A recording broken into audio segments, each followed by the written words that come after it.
Hello and welcome to Naked Shrooms UK YouTube channel. Today we're going to be cloning mushrooms. As I start off with everything, you'll see me always cleaning down, making sure that my aseptic tech is on point.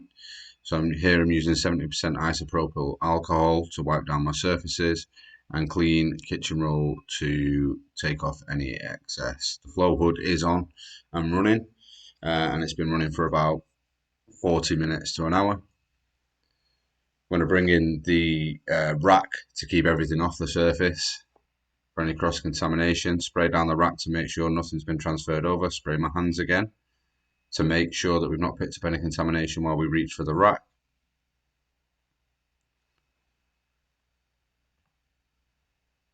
Take off my watch to make sure that no contamination can drop down onto any plates or onto any mushrooms that we're going to be cloning.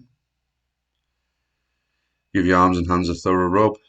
Bring over your plate and spray it down with 70% ISO. Leave it sat down for a second while we bring everything else in.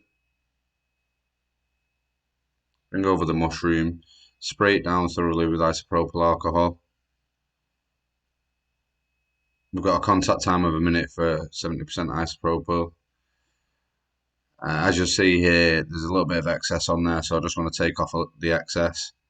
The idea is to kill any bacteria that might be there and leave the mushroom sat in front of the flow hood on the rack. This allows that contact time as the ISO will sit still on top of the mushroom even though we give it a wipe. Keep the hand sprayed to make sure there's no contamination left on my hands. And here we'll bring in the scalpel. Spray that down and leave it for a second.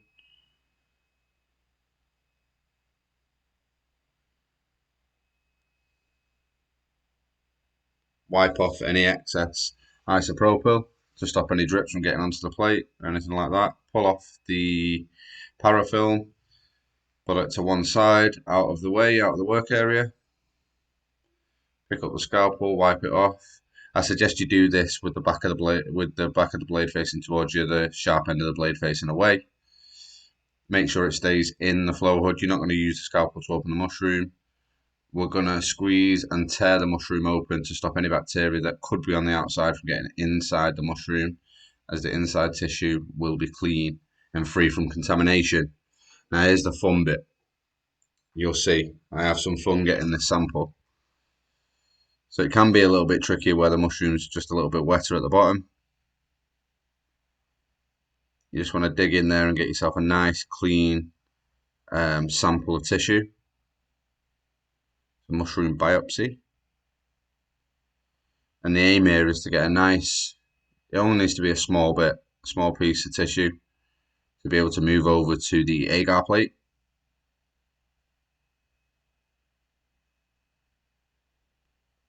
Lift the lid of the agar plate up and away while staying in the flow of the flow hood. Make sure everything stays in its own stream in front of the flow hood for that laminar flow to do its job. Then we'll spray down the scalpel again to make sure that we have a nice clean environment. You can flame the end of the scalpel or run it through an induction loop, a copper induction loop if you have one. Handy little bit of kit because it means not having a flame around isopropyl, which is always handy. I'm going to wipe off any excess again and go for a second sample. So the first sample I took from the base of the mushroom. This one we're going to go a little bit higher up the stape and go for near the cap of the mushroom. And just run them side by side really, just for my own kind of amusement. Watch me struggle with the parafilm. Slippery little critter. Alright, so we're just going to peel that off and remove it. Take the lid off, sit it on top of the other plate, which will be fine as long as we set it upside down. So you'll see the flippy. There we go. And then what we're trying to do here is get a clean piece. You'll see that this is a much easier sample due to the mushroom being a little bit drier.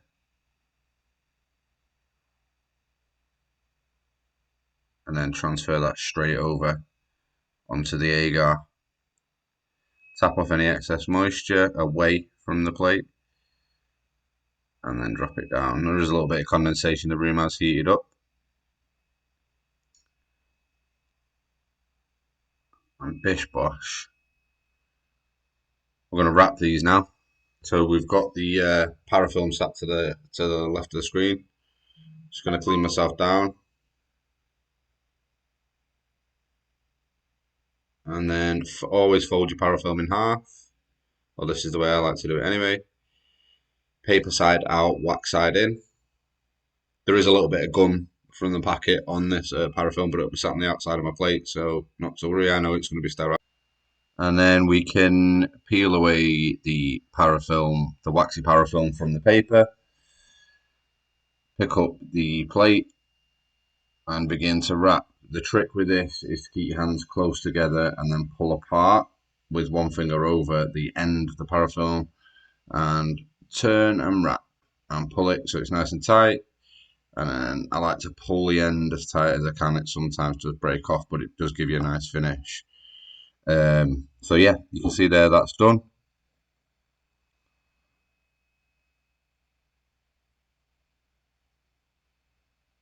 And then second plate, let's go for this one. Quite impressed with myself because I didn't manage to snap either of the parafilms. That does happen, so it takes a little bit of practice with the parafilm, to be fair. You can also use grafting tape, which is used for grafting limbs on trees and things like that, or grafting rose bushes and things. However, it doesn't breathe as well as parafilm. Parafilm will allow a little bit more air exchange than grafting tape will. So that's that. And once you've done that, you label your plate up, nice small writing, date it, job done.